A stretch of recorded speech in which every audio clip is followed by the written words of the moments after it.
Hello friends, good morning. मैं Chandni Pandey, welcome you and YouTube channel. आज हम बात करेंगे रेशम। इससे पहले मैंने आपको कपास, जूट और ऊन के बारे में पढ़ाया। आज हम बात करेंगे रेशम। रेशम क्या है, उसका इतिहास जानेंगे। रेशम का उत्पादन, मैन्युफैक्चरिंग ऑफ सिल्क के बारे में बात करेंगे। मैन्युफैक्चरिंग ऑफ सिल्क के जो है वो शहतूत की खेती से कीड़ों को पालना, कोकून की छटाई, गोंद ढीला करना, धागे निकालना, धागों में ऐंठन देना, ये उनके उत्पादन का क्रम है। फिर हम बात करेंगे रेशम के कीड़ों का जीवन चक्र। जीवन चक्र उनका आपको पता होगा। जीवन चक्र जो है उनका 2 माह का होता है। साल में उनका 3 बार जो प्रक्रियाएं चलती है, लेकिन 2 माह का होता है। दो मंथ में ही उनका जन्म होता है और मृत्यु भी हो जाती है। तो ये हमारा इनकी 4 अवस्थाओं से होकर गुजरते हैं ये।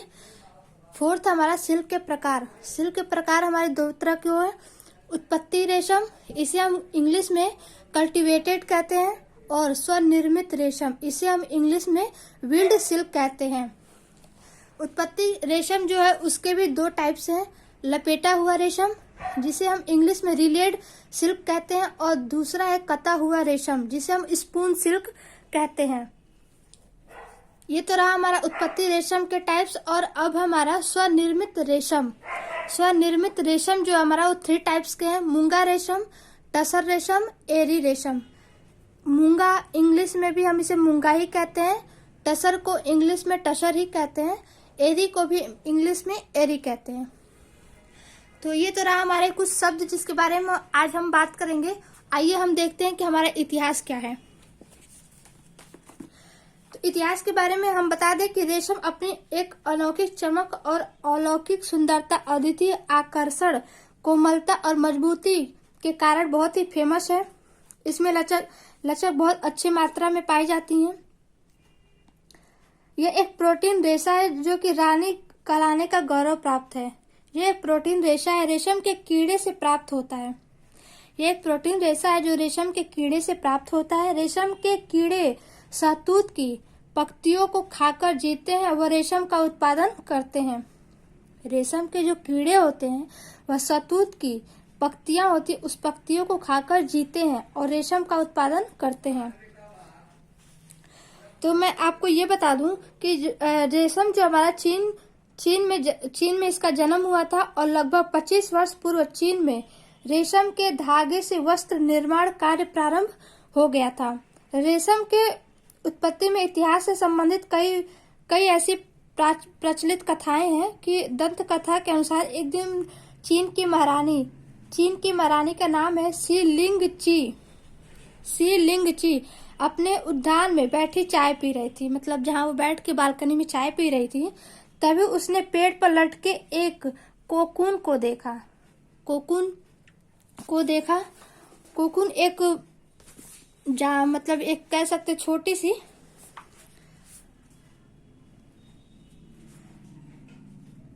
एक जंतु है, मतलब एक जंतु है जो छोटी सी कोकून उसका नाम है। उसने उस कोकून को पेड़ से तोड़कर बचे हुए गर्म चाय के कप में डाल दी। कुछ समय पश्चात उसने देखा कि उस कोकून से चमकदार, खूबसूरत, आकर्षक और अविरल रेशा लिपटा हुआ निकल रहा था। उसने और कई कोकूनों को एकत्रित करके बुनकर वस्त्र रूप में तैयार किया, महाराजा को भेंट किया। तभी से चीन में वस्त्र निर्माण प्रक्रिया आरंभ हुई थी। चीन में उस महारानी सी लिंग ची को रेशम की देवी कहा जाता है। तो ये एग्जाम में पूछता है कि रेशम की देवी किसे कहा जाता है, तो सी लिंग ची को कहा जाता है। चीन में रेशम वस्त्र निर्माण उद्योग ईसा पूर्व से काफी चला आ रहा है। चीन से जापान तक रेशम के कीड़े का एक शहतूत के बीज को किस प्रकार लाया गया। तो कुछ लोग ऐसे थे जो ऋषि मुनि थे, उनके पुजारी थे, उनको भेज करके उन्होंने चीन से चुराया और रेशम को चुरा करके जापान में लगा दिया। जापान में जब उसको लगाया तो जापान में भी उसका उत्पत्ति होने लगा। फिर ऐसे धीरे धीरे करते करते हमारे भारत तक पहुंचा। 12 से 13वीं शताब्दी तक इटली रेशम उत्पादन का केंद्र बन गया था। 12वीं शताब्दी में इटली में रेशम उत्पादन का केंद्र बन गया, और ऐसे ही करते करते 18वीं शताब्दी तक स्पेन में भी यह कला फैलना शुरू हो गया था। वर्तमान में जापान रेशम उत्पादन के क्षेत्र में पहले स्थान पर है, लेकिन अभी क्या है, अभी चीन हो चुका है। अभी हमारा वर्तमान में 2020 और 2021 2022 में हमारा जो है वो चीन प्रथम स्थान पर हो गया है। जापान को ही सर्वप्रथम वैज्ञानिक विधि से रेशम उत्पादन करने का गौरव प्राप्त है। विश्व में भारत को रेशम उत्पादन के क्षेत्र में चौथा स्थान प्राप्त हुआ है। तो ये रहे कुछ हमारे इतिहास।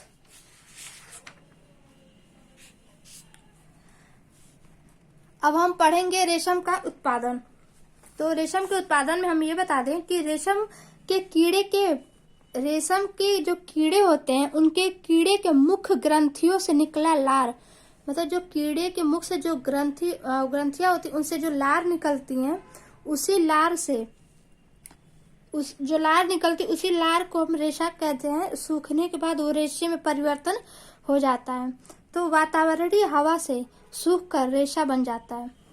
जो कीड़े से उनका जो लार निकलता है वो काफी लंबी मात्रा में निकलता है और हवा के झोंके से वो सूख जाता है, और सूखने के बाद वो बहुत ही सॉफ्ट और मुलायम एक धागा की तरह पतला पतला तैयार हो जाता है। अतः रेशम के कीड़े को पालना ही रेशम उत्पादन की पहली प्रक्रिया है। ये याद रखिएगा कि रेशम के कीड़े को पालना इंग्लिश हम सेरीकल्चर कहते हैं। ये भी एग्जाम में पूछता है कि रेशम के कीड़े को पालना हम क्या कहते हैं, तो सेरीकल्चर कहते हैं। सेरीकल्चर रेशम को पालना कहलाता है, और ये पहली प्रक्रिया भी है। मैंने आपको ब्लैक बोर्ड पे दिख रहा होगा, शहतूत की खेती करना ही इसकी सबसे पहली प्रक्रिया है। तो रेशम के कीड़े शहतूत के पेड़ पर पाले जाते हैं, इसकी पत्तियों को खाकर जीते हैं और फिर रेशम का उत्पादन करते हैं। इस कीड़े को बॉम्बेक्स मोरी कहते हैं। मैं आपको एक मिनट ब्लैक बोर्ड पे लिख के बता देती हूँ क्या कहते हैं इसे। आप लोग चित्र में देख पा रहे होंगे, कीड़े का नाम बॉम्बेक्स मोरी है, तो ये नाम भी पूछ सकता है। अतः रेशम उत्पादन हेतु शहतूत की खेती पर विशेष ध्यान दिया जाता है, क्योंकि अगर विशेष ध्यान न दिया जाए तो ये टूट जाएंगे और एक अच्छे क्वालिटी में हमारा उत्पादन नहीं हो पाएगा। अच्छी प्रकार की इन पेड़ों को देखभाल की जाती है। तो हमारा जो क्रम है, शहतूत की खेती करना, कीड़ों को पालते हैं, फिर कोकून की छटाई की जाती है। जो रेशा प्राप्त होता है लार के द्वारा, जो हवा निकलते हैं रेशा, जो हवा के द्वारा सूख जाने के बाद रेशम प्राप्त होती है, इसकी लंबाई काफी लंबी होती है, इसे हम फिलामेंट में काउंट करते हैं। तो कोकून की जो छटाई की जाती है, फिर एक बराबर रेशे प्राप्त किए जाते हैं। जो छटाई का यहाँ पे ये मतलब हुआ कि जो रेशे होते हैं उन्हें इतने पतले होते हैं कि उनको हम कम से कम 4 से 5 रेशे एक साथ लेकर के उसकी छटाई करते हैं, एक बराबर अविरल संख्या में होती हैं। नेक्स्ट हमारा गोद ढीला करना। जो रेशा निकलता है उसमें से कुछ ऐसे चिपचिपे पदार्थ गीला होते हैं, उसमें गोद होते हैं, जिन्हें हम पानी में डाल करके, गर्म पानी में डाल के कुछ उसमें से गोद को हम ढीला कर देते हैं, जिससे वो रेशा बहुत ही सॉफ्ट लचकदार हो जाता है।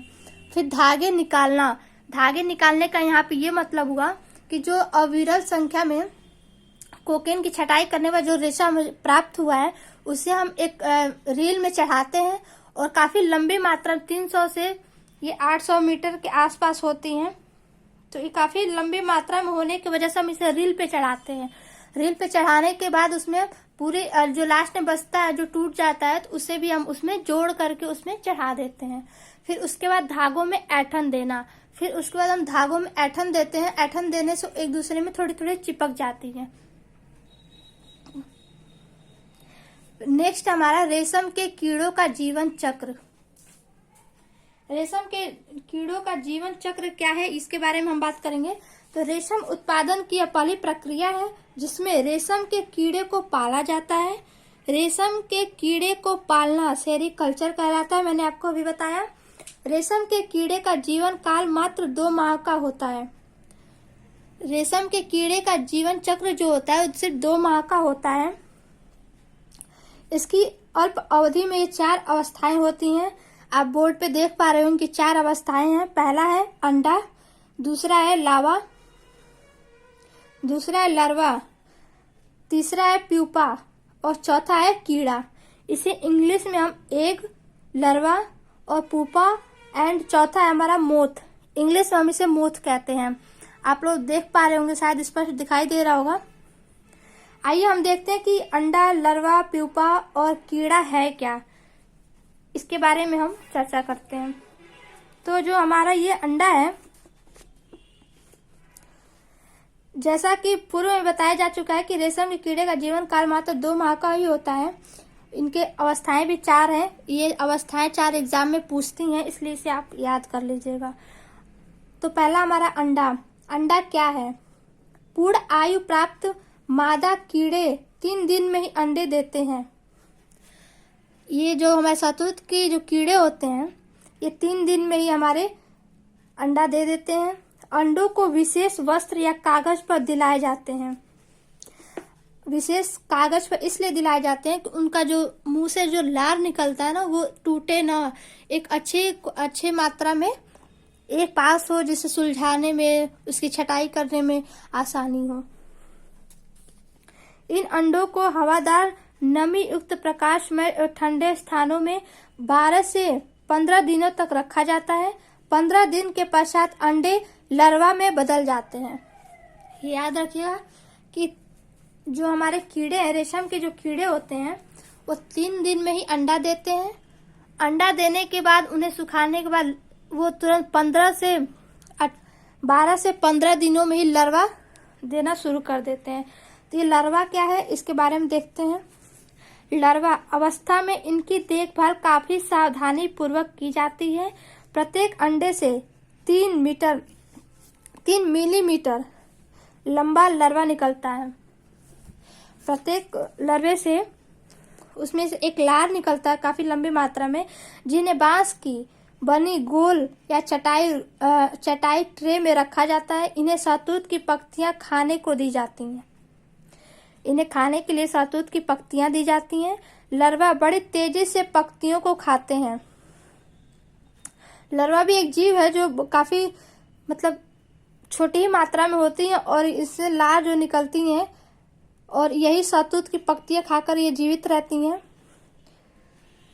और ये बहुत तेजी से पत्तियों को खाते हैं। इस अवस्था में अत्यंत क्रियाशील रहते हैं। औसतन एक लार्वा अपने वजन से 38,000 गुना पत्ते खाता है। इतना छोटा लार्वा अपनी वजन से 38,000 गुना पत्ते खाता है। अब इसकी लंबाई 10 mm हो जाती है। 30 दिन के पश्चात लार्वा पत्तियां खाना बंद कर देते हैं। इस बीच लार्वा 3-4 बार क्रमिकी अवस्थाओं से होकर गुजरता है। 3 दिन के पश्चात वो फिर क्या करते हैं, खाना बंद कर देते हैं और प्रत्येक अवस्था में वो अपनी त्वचा को बदल देता है। मतलब उसकी स्किन में परिवर्तन होते रहते हैं, कभी कलर चेंज होते रहते हैं।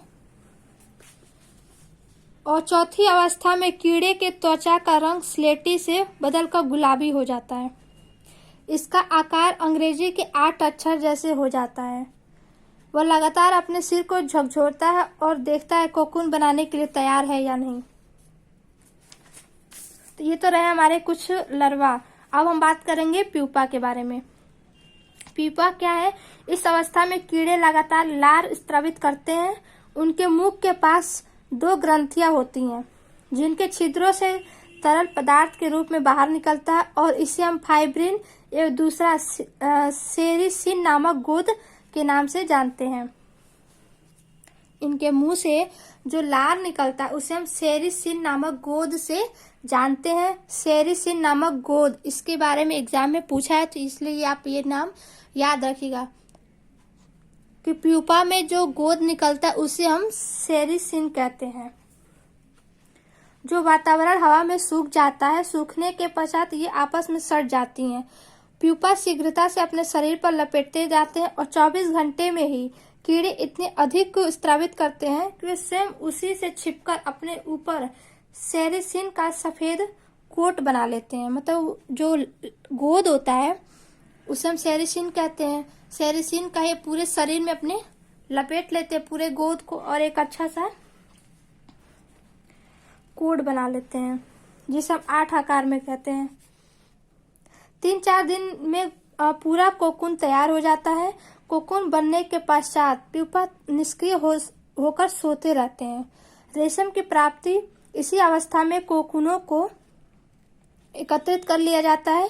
इन्हें गर्म पानी अथवा भाप में डालकर इनके अंदर छिपे कीड़ों को निकाल दिया जाता है। गर्म पानी से गोद ढीले हो जाते हैं और निकालने में आसानी होती है।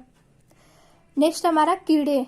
जिन कोकूनों से अंडे प्राप्त करने होते हैं उन्हें छोड़ दिया जाता है और पूर्णतः आयु प्राप्त करने पर ये कोकूनों को फाड़कर बाहर निकल जाते हैं और कीड़े 3 दिन के भीतर अंडे देने के लिए तैयार रहते हैं।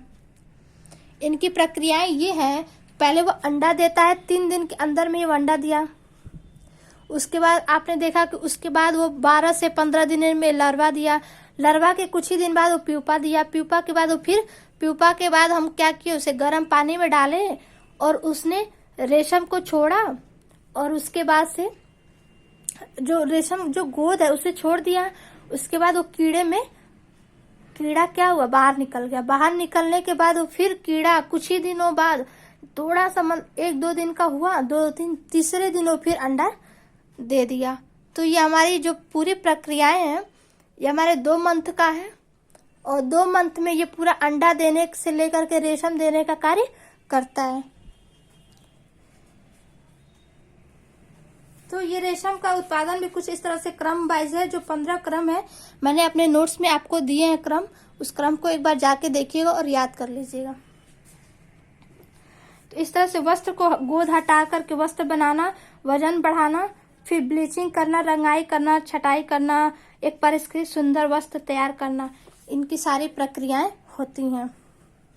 अब हम देखेंगे सिल्क के प्रकार। सिल्क के प्रकार कौन कौन से हैं? तो उत्पत्ति रेशम और स्वनिर्मित रेशम। तो ये होता क्या है इसके बारे में हम बात करेंगे।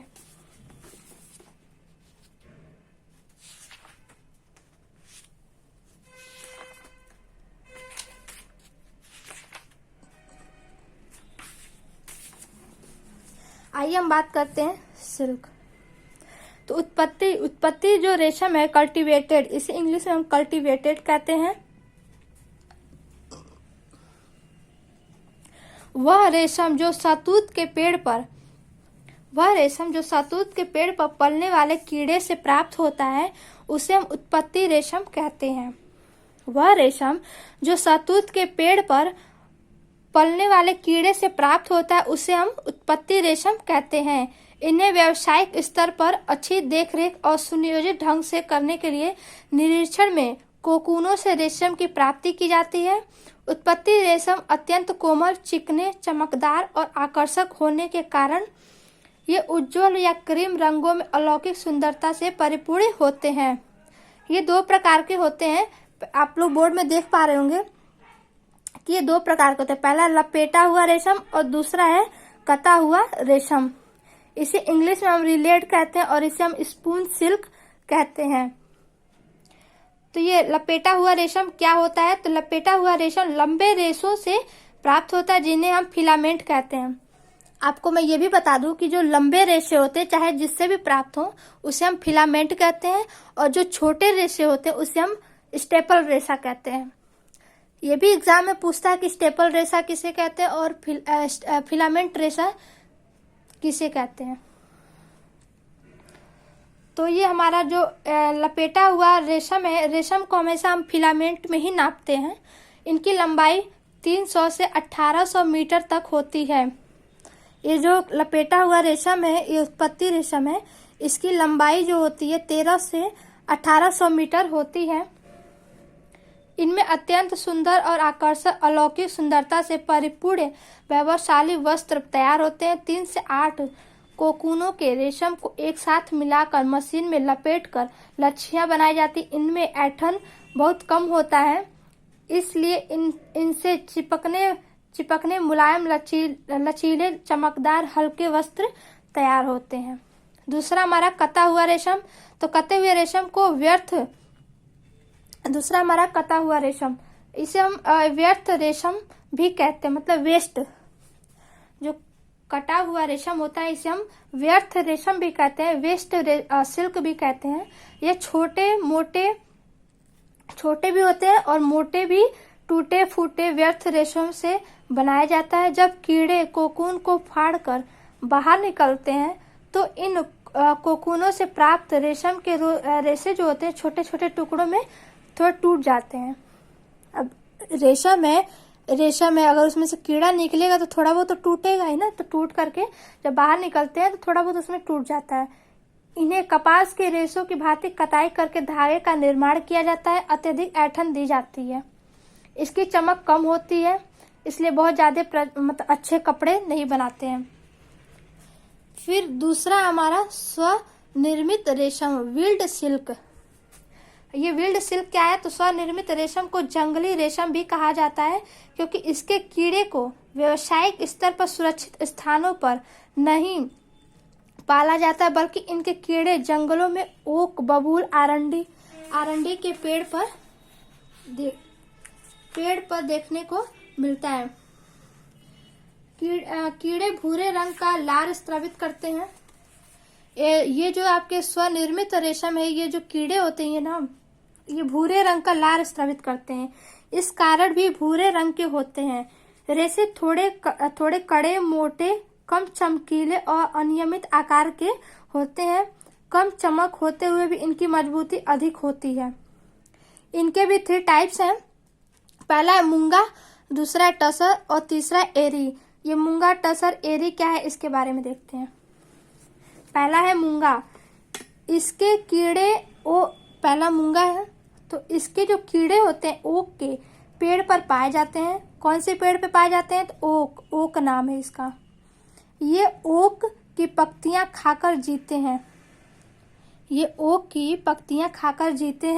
ओक की पत्तियों में टैटिन की अधिक मात्रा होती है। इनका आहार भी निम्न कोटि का होता है, जिसका प्रभाव रेशम के किस्म पर पड़ता है।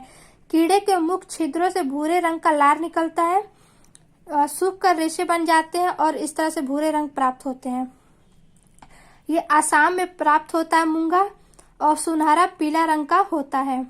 ये चमकदार, मुलायम, बारीक और सूक्ष्म सुंदरता होता है, जिसका उपयोग हम एम्ब्रॉयडरी के लिए करते हैं। कढ़ाई के लिए हम जो धागे तैयार करते हैं मूंगा रेशम से ही होता है। ये आसाम में ज्यादा पाया जाता है। नेक्स्ट है हमारा टसर। इसके कीड़े ओक या बबूल दोनों ही पेड़ों पर पाए जाते हैं। ओक की पत्तियां खाने से रेशे का रंग भूरा होता है और रेशे में टैनिन अम्ल पाया जाता है। इसी कारण रेशे सख्त व कठोर होते हैं। भारत के बिहार राज्य के भागलपुर जिले में अत्यधिक पाया जाता है।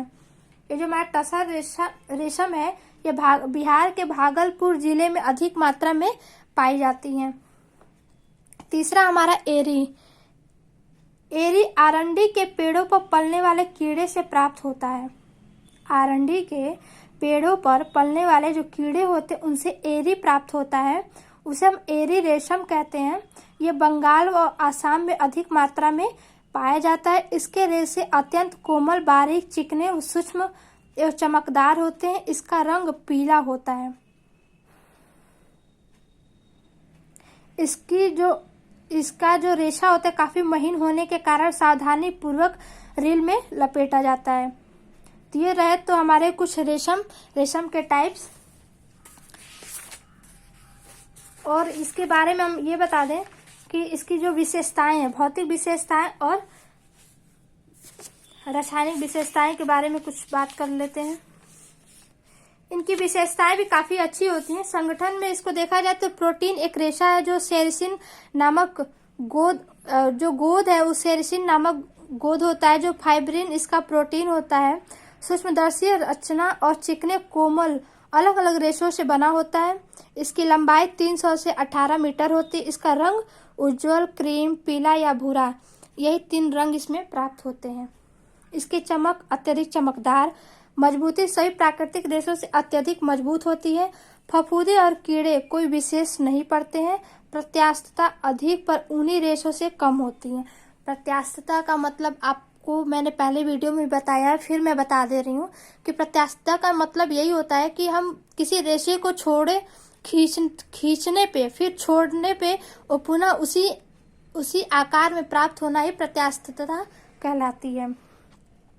तो ये रहे कुछ इनके संगठन। और जी बिल्कुल, ये कुछ संगठन रहे, आपको आई होप समझ में आ रहा होगा। और इसके नोट्स मैंने अपने टेलीग्राम चैनल पे प्रोवाइड करा दिए हैं, अगर आप चाहें तो वहाँ से जा करके देख सकते हैं। मैंने इसे बड़ी विस्तार से अपने नोट्स में नोट किया हुआ है। यहाँ पे मैंने आपको समझाने के लिए, ब्लैक बोर्ड पे मैं आपको समझाने के लिए यहाँ पे कोशिश की हूँ कि आपको सारे शब्द समझ में आए। जी बिल्कुल, आप मुझे टेलीग्राम पे फॉलो कर सकते हो। और मेरा चैनल अगर आपको पसंद आए तो प्लीज़ लाइक सब्सक्राइब जरूर करें, जिससे 50 स्टूडेंट जो हैं हमारे चैनल को देखते हैं, और लाइक सब्सक्राइब भी कर दे, जिससे मैं आपको लाइव पढ़ा सकूं। बच्चों का डिमांड है कि मैम लाइव पढ़ाइए, तो लाइव पढ़ाने के लिए यूट्यूब चैनल से मुझे मैसेज आया था कि अगर आपके 50 सब्सक्राइबर होंगे तभी आप लाइव पढ़ा सकती हैं। सो प्लीज़ आप सबसे रिक्वेस्ट है, अगर आपको मेरा चैनल या मेरा पढ़ाया हुआ अगर आपको समझ में आए तो हमारे चैनल को सब्सक्राइब जरूर करें। Thank you so much.